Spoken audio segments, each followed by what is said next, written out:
เธอยังไม่มีเยื่อใย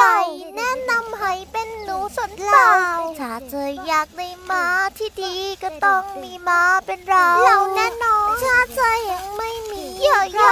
แนะนำให้เป็นหนูมาดีฉันพูดขนาดนี้เธอต้องรักฉันได้แล้วรู้เปล่า